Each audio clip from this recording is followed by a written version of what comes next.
crosstowngreen.com.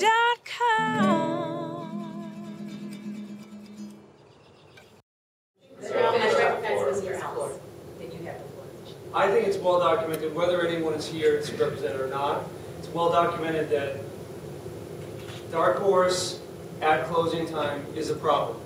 You have crowds that congregate outside the door. The bouncers are not doing a good enough job to move them along, get them to their cars, get them out of town, get them to where they need to go. I've been outside the Dark Horse when fights have broken out. I've seen a glass bottle get hurled and smashed against a brick wall. There's been a lot of things that have happened outside the Dark Horse.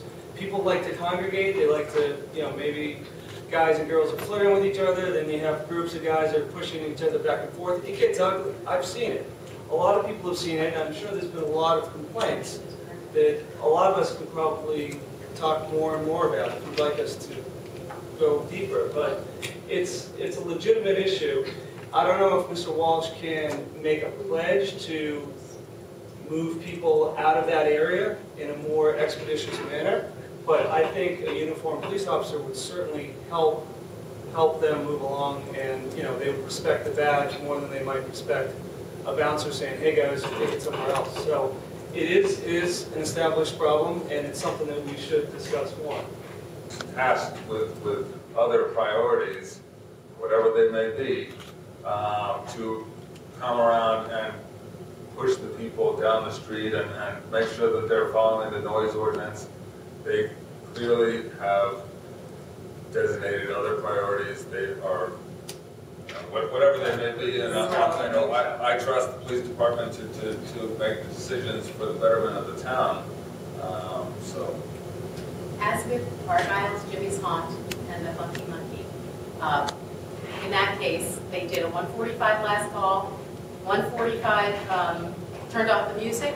MC announced, "It's time to leave, folks. Please exit quietly. Be respectful of the fact that people are living in this neighborhood." And they had an officer outside to make sure everyone exited quietly and safely.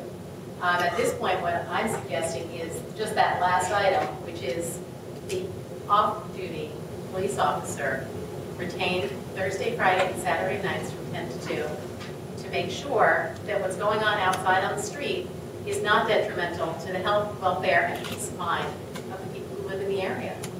And I want to say that I cannot vote on that piece of it because I don't have any documentation in front of me saying the police chief and the records and incidents, because we've done that clearly with other establishments where we required that documentation. So I don't think that's fair to say that unless you have that in front of you. The problem I'm having with this discussion is one of precedence. Because if clearly this matter warrants some extra security, and I agree with Councilman Elms and some of what's been said, that there is a problem with, I've seen it at closing time. So here we are, and there's a problem, and it's been reported, and we're reacting to it, and we're asking for more security. The problem I have is consistency and precedent, because we're not asking all the bars to do this, and it's not that it's better or worse than other bars, but the problem of closing time and hauling cattle and lots of people on the streets exists at those other bars as well. So what's to stop a police officer from trying to control the crowd to be quiet there, but then they walk a block down the road and then they make noise. So to me it's a situation where I would like to hear from the chief of police or a representative. And I know we had a chance to comment and it's not in there. And I know that in your opening comments you said that there was no opposing comments for the chief. But I almost feel like we need that information.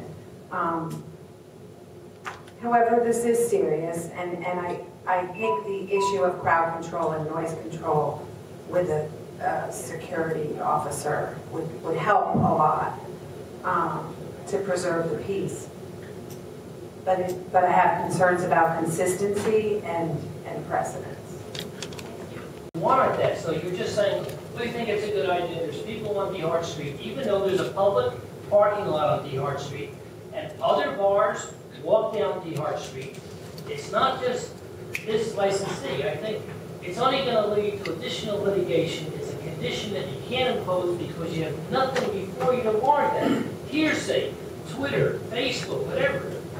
You can't do that. What happened years ago happened, but there's nothing in the current licensing year that would justify that. And our ordinance says that we can look at 7 years of complaints. I don't know what you can look at. If you want to look at 7 years, go look at it, but there's nothing here that would justify anything on that condition. We're trying to be reasonable. We said, look, we'll train our people, but when they're out on the street, we can't monitor other people. It's not fair for other people that use it. It's a public street. When you talk about Jimmy's years ago, that they had a parking lot that they had security in. They controlled that particular parking lot. This is a public street that everybody uses.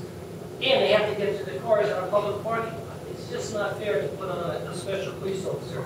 If they're charged and convicted between now and June, then maybe you have something to tell us. Look, you've been convicted 3 times of having a disturbance. You're established. We told you to put a police officer on, and you haven't. We're putting one on.